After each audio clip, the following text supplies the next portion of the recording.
Comedy Pilot presents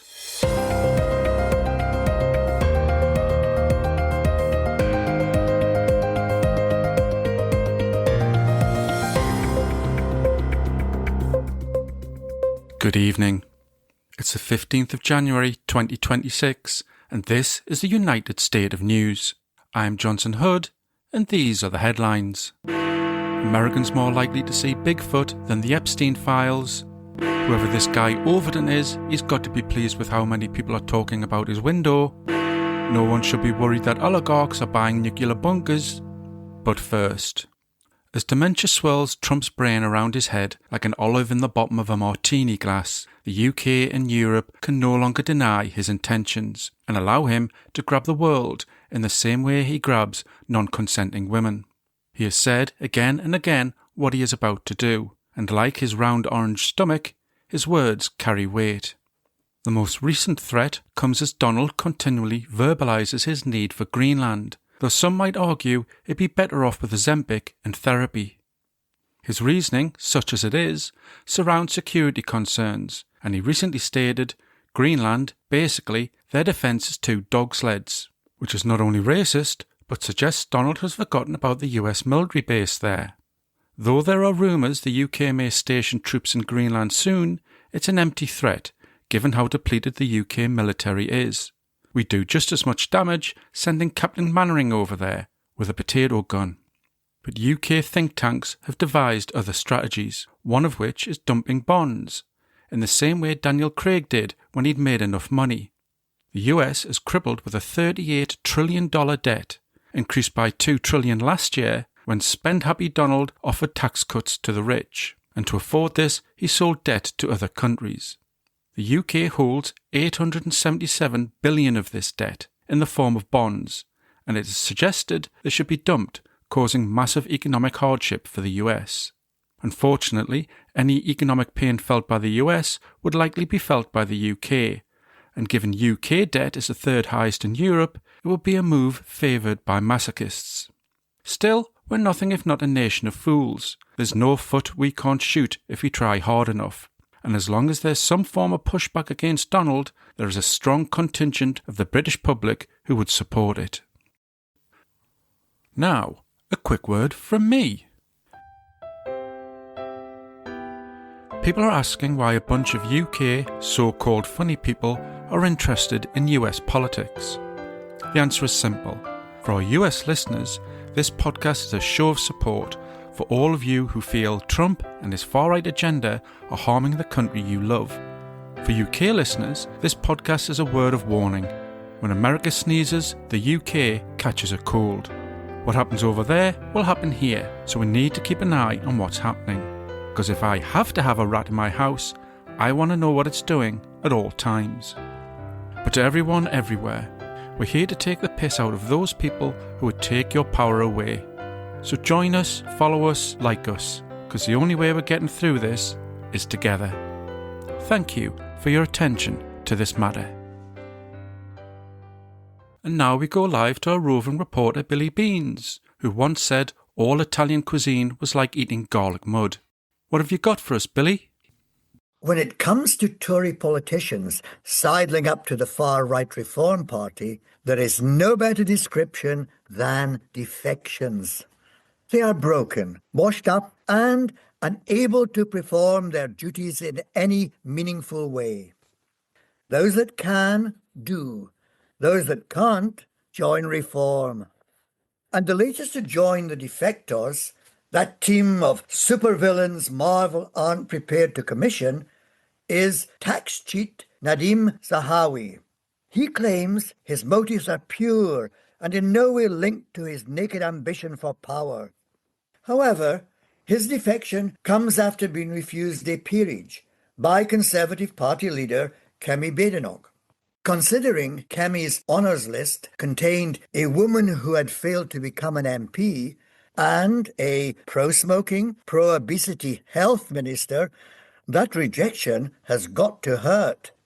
On the face of it, Nadim and Farage make odd, if opportunistic bedfellows.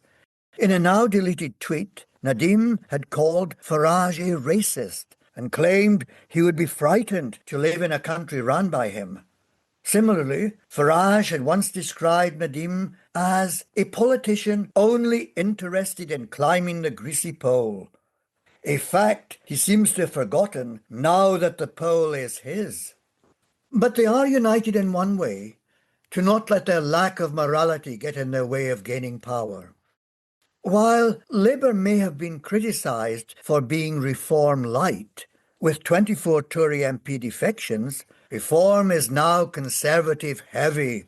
And like many reform officials who used to be Conservative, the same could be said of their supporters, who have since turned their back on a party that had become a bunch of self-serving, eat-and-blowhard, sewer-surfing turd monkeys. The exact same people Farage is recruiting. Reform voters want change and to be a little bit racist.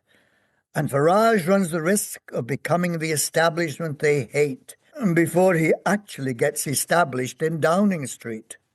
Good reporting. Now we join Virginia Cluckbucket for an instalment of a new series called MAGA Mayhem.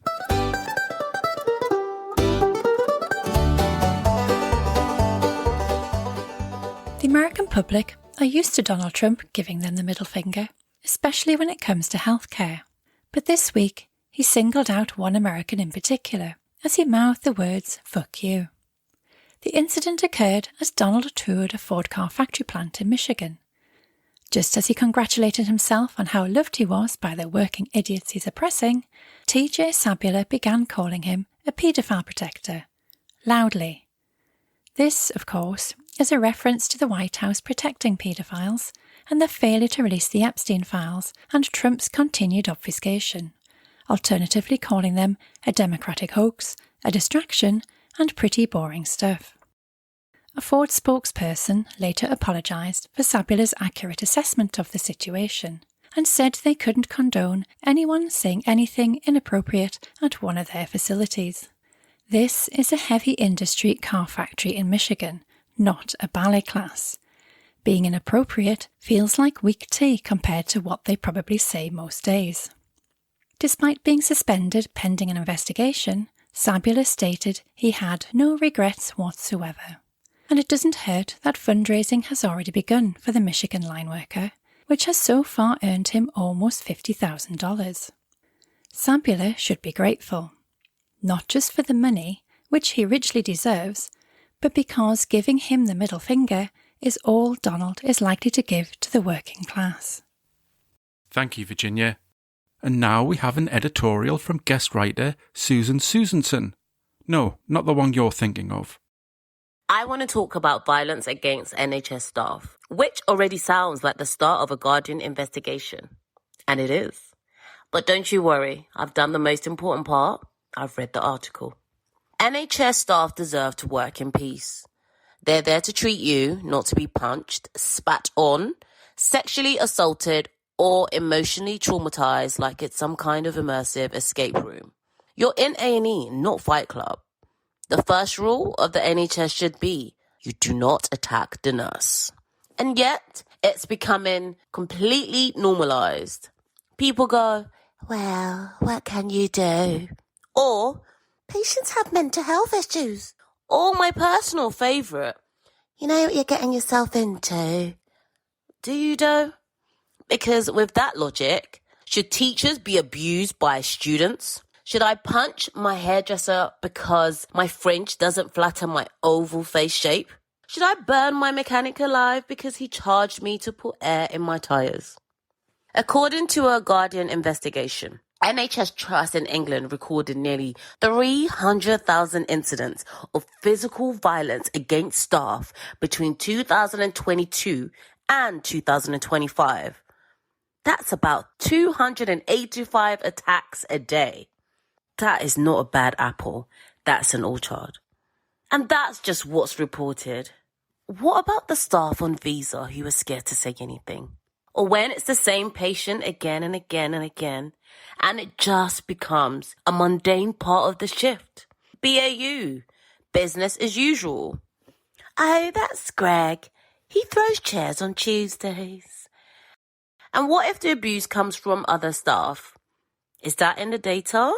Or is that filed under team bonding? The NHS is already severely understaffed, so the vibe might not be, how do we protect staff, but more, can you just get over it? I'm not an NHS worker because I cannot imagine waking up, putting on my uniform, going to help someone, and they punch me in the face. I'm sorry, I'm punching you the fuck back. Meanwhile, Jimmy won't be arrested in his hospital bed. He might even get pudding. I get the police called when the tables are turned. A table he chucked at me, by the way. If I'm expected to turn into Jackie Chan on Ward 7, at least increase the pay. If I was head of NHS, I would introduce a point system. Every abuse gets logged, 2 or more points, and unfortunately, we have to move you to a new premises to continue your treatment. It's called prison. Now, NHS staff didn't sign up to be heroes. They signed up to help. The NHS doesn't need more hero posters or a Guardian article. It needs fewer punches. Until then, nurses will keep turning up to work armed with compassion, trauma, and a lanyard. And if I had my way, a rechargeable taser. And that has been the United State of News. I've been Johnson Hood. Good luck. The United State of News was written by Sean Baines and Nikki Fagbimi. It was presented by Sean and Gillian Baines, Nikki Fagbimi, and the esteemed Alex Morrison. Don't forget to follow Comedy Pilot Presents Down a Dark Alley for next week's episode.